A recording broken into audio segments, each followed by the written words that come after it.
ஹரி ஓம் மகாகாளி. இன்னைக்கு இருக்கிற இயந்திரமயமான வாழ்க்கையில நம்ம பல வகையான வேலைகளை பார்க்க வேண்டியிருக்கு. நிறைய பிரயாணங்கள் செய்ய வேண்டியிருக்கு. ஆபத்து நிறைந்த வாழ்க்கையா இருக்கு. இதுக்கு நம்ம முன்னோர்கள் என்ன ஏற்பாடு செய்திருக்காங்க அப்படின்னா, கவச்ச மந்திரங்களை ஏற்பாடு பண்ணியிருக்காங்க. அதாவது கவச்ச ஆயுதமா இருந்து நம்மளை காக்கக்கூடிய மந்திரங்கள். கந்தசஷ்டி கவச்சம் ஒரு உதாரணம். முருகப்பெருமானுக்கு துதித்து நிறைய கவச்ச மந்திரங்கள் இருக்கு. அந்த வரிசையில நான் சண்முக கவச்சம் அப்படிங்கிற ஒரு கவச்ச மந்திரத்தை பேசலான்னு இருக்கேன். இதை இயற்றினவர் பாத்தீங்கன்னா குமரகுரு தாச சுவாமிகள், அதாவது பாம்பன் சாமிகள் 1891 ஆண்டு இந்த மந்திரத்தை இயற்றினாங்க.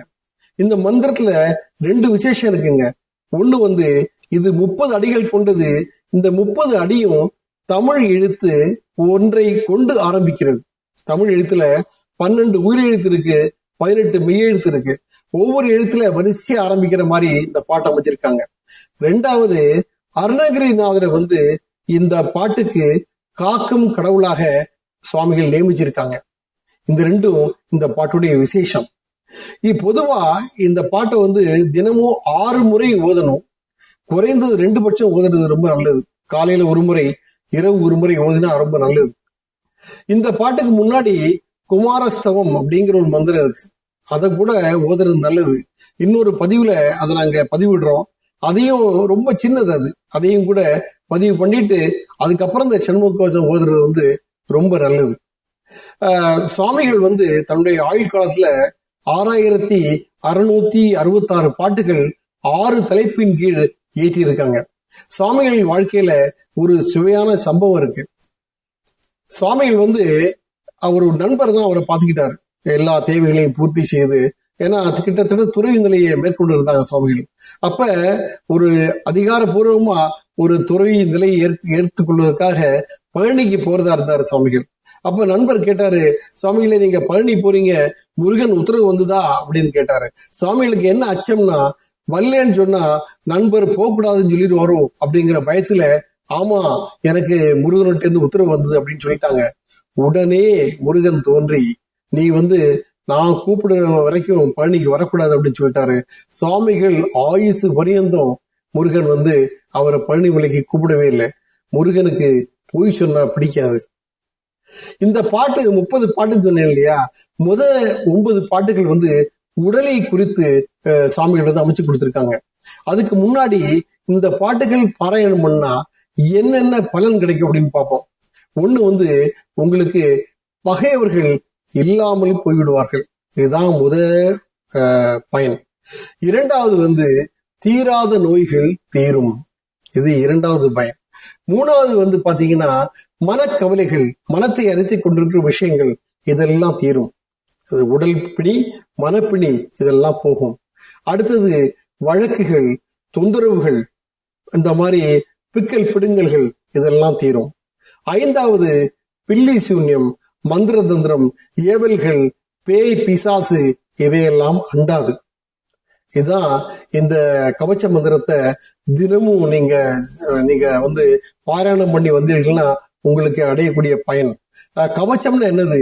ஒரு ஆர்மர், நாம் அணிந்து கொள்ளக்கூடிய ஒரு பாதுகாப்பு, ஒரு உடை, கேடயம், பாதுகாப்பு கேடயம், அதான் ஆர்மர், அதான் கவச்ச மந்திரம்னு பேரு.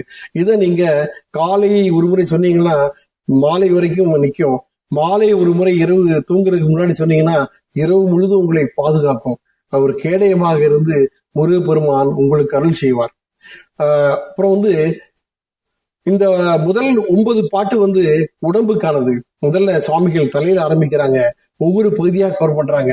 முதல்ல தலை, நெற்றி, புருவம், கண்கள், மூக்கு, வாய், பல், முன்கழுத்து, பின்கழுத்து, முன்கை, பின்கை, விரல்கள், மார்பு, நெஞ்சுக்கூடு, முதுகெலும்பு, தொப்புள், வயிறு, பின்பக்கம், பின்தொடை, முன்தொடை, கால்கள் அப்படின்னு ஒவ்வொரு பகுதியா கணுக்கால் அப்படின்னு ஒவ்வொரு பகுதியா கடைசியில முழு உடம்பையும் முருகனை காக்குமாறு வேண்டி மனதையும் முருகன் காக்க வேண்டும் அப்படின்னு வேண்டாங்க. ஸோ இந்த 9 பாட்டுல முழு உடம்பையும் மனதையும் காக்க சொல்லி முருகப்பெருமானிடம் சுவாமிகள் வென்றாங்க. 10வது பாட்டை பார்த்தீங்கன்னா பூத பிரேதம், பிசாசுகள், மந்திர தந்திரம் இவைகளிடமிருந்து பாதுகாப்பு கோரி சாமிகள் முருகப்பெருமான வேண்டாங்க. 11வது பாட்டு பாத்தீங்கன்னா வேல் சூலங்கள், பகையோர் ஏந்தும் ஆயுதங்கள், தண்டம், இந்த மாதிரி கடுமையான ஆயுதங்களை நம்ம தாக்கக்கூடாது அப்படிங்கிற மாதிரி சாமிகள் வேங்குறாங்க. பாங்குடை ஆயுதங்கள் அப்படிங்கிறாங்க, அதாவது ரொம்ப நாசத்தை விளைக்கக்கூடிய ஆயுதங்களை பகைவர்கள் நம்ம மேல பாய்ச்சினா அது நம்மளை தாக்கக்கூடாது அப்படின்னு வென்றாங்க. அடுத்தது 13வது பாட்டு 12வது பாட்டுல பாத்தீங்கன்னா தேவர்கள், அது மனிதர்கள்ல ரொம்ப மோசமானவர்கள், தேவர்கள், அப்புறம் மூடர்கள், இது மாதிரி கடை நிலையில் இருக்கக்கூடிய மனிதர்கள், கொடுமையானவர்கள், அவர்களிடமிருந்து நம்மளை காப்பாற்ற வேண்டும் அப்படின்னு வென்றாங்க. 13வது பாட்டு பாத்தீங்கன்னா நில விலங்குகள், அதாவது சிங்கம், புலி, யானை, கரடி, குரங்கு, அது மாதிரி ஒரு பட்டியலிட்டு இந்த மாதிரி நிலவிலங்குகள் எதுவும் நம்மளை தொந்தரவு பண்ணக்கூடாது அப்படின்னு வென்றாங்க. அடுத்தது 14வது பாட்டு பாத்தீங்கன்னா இந்த விஷமுடைய பூச்சிகள், அப்புறம் சிறு சிறு பறவைகள், அந்த மாதிரி உயிரினங்களிடமிருந்து நமக்கு பாதுகாப்பு கோரி சாமிகள் முருகனை வென்றாங்க. வன்புல் அப்படிங்கிறாங்க, வன்புல்னா ஈகிள், அது மாதிரி. அதுக்கப்புறம் நண்டு, பூரான், ஆலப்பள்ளி, அந்த மாதிரி ஒரு பெரிய பட்டியலை போட்டு இந்த மாதிரி உயிரினங்களை காப்பாற்ற கூடுறாங்க. அடுத்தது 15வது பாட்டை பாத்தீங்கன்னா நிலத்தில் வாழும் உயிரினங்கள், அதாவது தண்டுடை, திருக்கை, மீன், அப்புறம் நண்டு, இத மாதிரி. அதுக்கப்புறம் இன்னொன்னு சொல்றாங்க, நிலத்திலும் ஜலத்திலும் ரெண்டுலையும் வாழக்கூடிய ஆம்பிபியன்ஸ் சொல்ற ஃப்ராக், இது மாதிரி, அதாவது தவளைகள், இது மாதிரி உயிரினங்களிடமிருந்து, ஜந்துக்களிடமிருந்து நமக்கு பாதுகாப்பு வேண்டும் அப்படின்னு முருகப்பெருமானை குறித்து வேண்டாங்க. அடுத்தது 16வது இருந்து 20வது பாட்டு வரைக்கும் சாமிகள் நோய்களுடைய ஒரு பெரிய பட்டியலை கொடுக்குறாங்க. இந்தந்த நோய்கள்லாம் எனக்கு வரக்கூடாது அப்படிங்கிறாங்க. அது பாத்தீங்கன்னா முதல்ல கண் நோய்கள், தலை நோய், அப்புறம் தலைவலி, அப்புறம் மாலை, சில பேருக்கு மாலை நோயின்னு ஒன்று வரும், அது மாதிரி குடல் வலி, காச நோய், அப்புறம் வெட்டை நோய், நீர் பிரமேகம், இது மாதிரி, அப்புறம் ஜன்னி, அப்புறம் வாதம், அப்புறம் தவனமா ரோகம்னு ஒரு நோய், அப்புறம் மூலச்சூடு, இளைப்பு, உடற்சிவிக்கல்னு ஒரு பெரிய பட்டியல் போட்டு ஒரு இந்த வியாதிகளிடம் முருகன் நம்மை காப்பாற்ற வேண்டும் அப்படின்னு சாமிகள் வேண்டாங்க. அடுத்தது 21வது பாட்டு யம பயம் இல்லாம இருக்க வேண்டும் அப்படின்னு வேண்டாங்க. இதுல சாமிகள் என்ன சொல்றாங்கன்னா, யம கிங்கர்கள் எப்படி இருப்பாங்க அப்படின்னு விளக்குறாங்க. பல்லது கடித்தி மீசை பட என்றே துதிக்க, கல்லினும் வலிய நெஞ்சம் காட்டியே உருட்டி நோக்கி அப்படிங்கிறாங்க. அதாவது அவங்க பல்ல படபடன்னு கடிச்சிட்டு மீசை துடிக்க, கல்லை விட கடிய நெஞ்சம் உடையவர்கள் என்னை நோக்கி வரும்போது முருகப்பெருமானே நீதான் என்னை காப்பாற்ற வேண்டும் அப்படின்னு வேண்டாங்க. அடுத்த பாட்டு எனக்கு ரொம்ப பிடிச்சது, மண்ணிலும் மரத்தின் மீதும் மலையிலும் நெருப்பின் மீதும் தண்ணீரை ஜலத்தின் மீதும் சாரிசை ஊர்தி மீதும் விண்ணிலும் பிளத்தினுள்ளும் வேறெந்த இடத்தும் என்னை நன்னி அருளார் சஷ்டி நாதன்வேல் காக்க காக்க அப்படின்னு வேண்டாங்க. இதுல பாத்தீங்கன்னா சுவாமிகள் என்ன மண்ணில காப்பாத்து, மரத்துல காப்பாத்து, மலையில காப்பாத்து, நெருப்புல காப்பாத்து, தண்ணீரை ஜலம், அதாவது குளிர்ந்த ஜலத்துல இருந்து காப்பாத்து, அப்புறம் சாரிசை ஊர்தி மீது, நான் 2 வீலர்ல போறேன், 4 வீலர்ல போறேன், அப்பெல்லாம் என்னை காப்பாத்து, விண்ணில் காப்பாத்து, ஹெலிகாப்டர்ல போறேன், பிளெயின்ல போறேன், அப்ப என்னை காப்பாத்து, அப்புறம் இதெல்லாம் விட்டு வேற எந்த இடத்தும், இதை தவிர நான் சொல்லாம விட்ட இடங்கள் இருக்கலாம், அதுல இருந்து கூட என்னை காப்பாத்து, நன்னி மிக வேகமா என்னை முருகப்பெருமான் காப்பாற்ற வேண்டும் அப்படின்னு வென்றாங்க.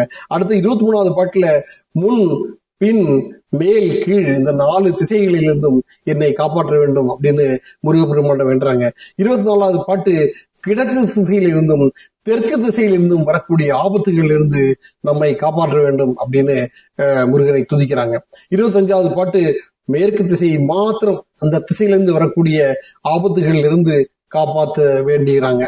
அடுத்தது பாத்தீங்கன்னா 26வது பாட்டுல வடதிசை மற்றும் சில வேலைகள் நம்ம செய்யும் போது நடக்கையில் இருக்கும் ஞான்றும் நவில்கையில் நிமிர்கையில் கிடக்கையில் தூங்கும் ஞான்றும் அப்படின்றாங்க. அதாவது நடக்கும்போது, அப்புறம் பேசிட்டு இருக்கும் போது, கீழே குனிஞ்சிட்டு நிமிரும் போது, அப்புறம் நான் சும்மா படுத்திருக்கும் போது, தூங்கும் போது, இந்த மாதிரி பல வேலைகளை செய்யறேன், அப்பெல்லாம் முருகப்பெருமானே எனக்கு ஆபத்து வராமல் காப்பாத்து அப்படின்னு வேண்டாங்க.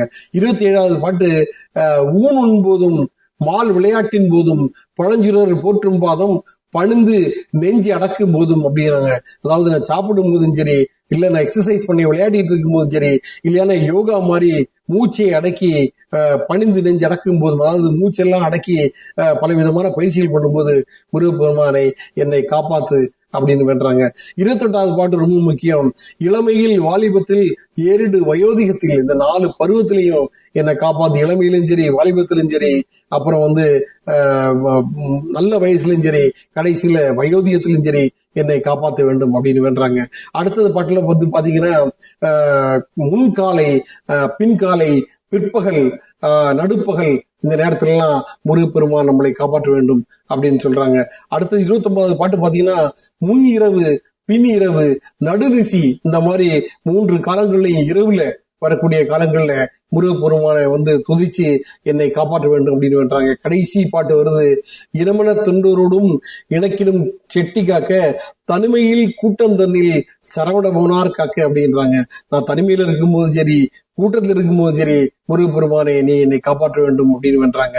அடுத்ததுதான் இந்த பாட்டுக்கு காவலாக நான் சொன்னேன் இல்லையா, அருணகிரிநாதர் வச்சிருக்காங்க.